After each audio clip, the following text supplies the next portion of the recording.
Croeso nôl I Brew yn y bar. A tra bydd chwaraewyr tîm Cymru yn gorffwys gyda'i trad lan, dwi wedi dychwelyd I Clwb Rygbi y Bont Faen ar gyfer gêm ddarbi nhw yn erbyn Phenarth, ac mae fe'n addo I bod yn gêm cystadleuol ofnadw llawn angedd a ffynigrwydd.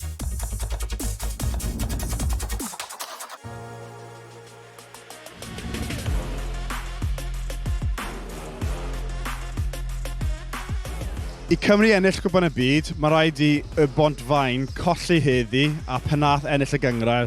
Byddech chi'n hapus I wneud sacrifice ni? Sa'n siŵr ni, mae bach o local da fi'n diwen. So, bys I Gymru ennill y Cwpan y byd, erbyn Cymru na. Team player, da iawn.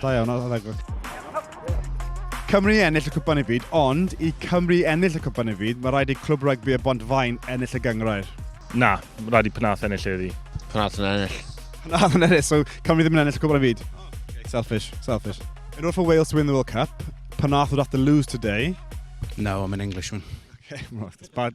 That's like, I'll ask you then. Cut him on this one.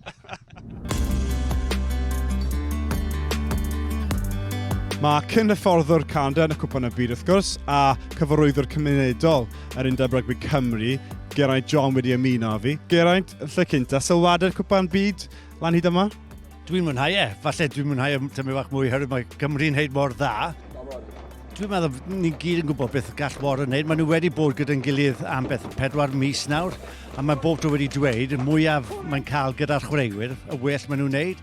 Ni yn y Bont Faen heddi am gêm enfawr, y Bont Faen yn erbyn Phenarth. Shwt ti'n gweld yn mynd? Mae'n agos, mae doi tîm wedi chwarae 3 gêm, 2 wedi ennill 2 a colli 1, a mae'n gêm darbi hefyd.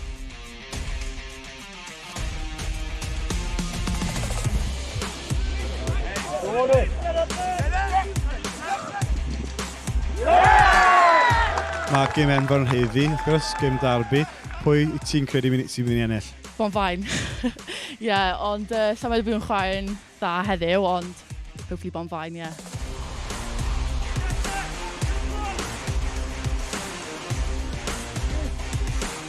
So amdano'r lefel o rivalry sydd rhwng y ddau dîm? Wel, sa'n meddwl chi wedi gweld wythnos yma ar Twitter, mae Phenarth wedi bod bach yn chopsy, ond yn gweud bod nhw'n dod lan i'w posh land a bod nhw'n mynd I wneud job, ond maen nhw wedi dechrau yn gryf, ond seis ar y boes na, so tough day i'r boys, ond gobeithio gwneud ni'n wneud job na.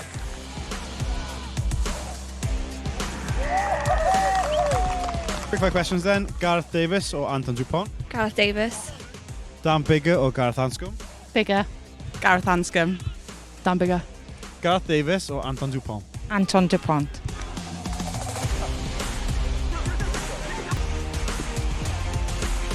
Okay, so mae y Bont Faen tu ôl ar y foment. Be wella ti? Cymru'n ennill y Cwpan byd neu y Bont Faen yn colli?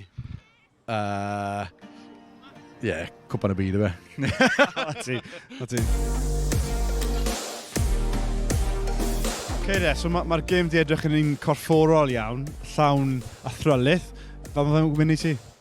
Na, ni'n warin o reit, mae bach mwy o strwythyd yn ni yn yr ail hanner, a mae ni bach yn lws yn yr hanner cyntaf, ond lot yn well nawr, mi eisiau just cadw nhw lawr y ca a cadw sgorfod lawd ochr nhw. Mae gyda fi fan hyn, dyn adnabyddus o y Bont Faen, Rhys Williams, cyn asgellwr a cefnwr I Cymru wrth gwrs. Rhys, sylwadau'r Cwpan y byd? Wel, dwi wedi mwynhau y perfformiad yn erbyn Awstralia. Dyna'r perfformiad gwell dwi wedi gweld gan tîm Cymru ers 2013, y gêm yn erbyn Lloegr, neu y gêm Camp Law yn erbyn Iwerddon Gatra. Dwi'n meddwl oedd e'n complete performance. A mae nifer o chwarae wedi chwarae yn ddach. Mae Gareth Davies nôl I y gêm gorau. Mae Jack Morgan jyst wedi bod yn anhygol. Ond I fi, y lein a'r ymdrech gan y blaenwyr, dyna sut fydden ni yn cadw'r perfformiad mynd trwy'r pencampwriaeth. Mae angen yn erbyn Georgia. Rhaid ni cael chyr y pwyntiau fyna. A wedyn, knock-out rygbi, a wedyn allan ni meiddi unrhyw un. Ond mae rhaid ni gweithio gael, mae rhaid ni cael y llwyfan i'r tîm perfformio. Wel, am gêm. A tipyn o hysbyseb I gêm y gymuned hefyd. Colli yw hanes Bont Faen. Ond ymunwch yn ni am benod nesaf Brew yn y bar, pryd byddwn ni yn Clwb Rygbi Estrogynlais yn edrych mlaen I gêm yn erbyn Georgia.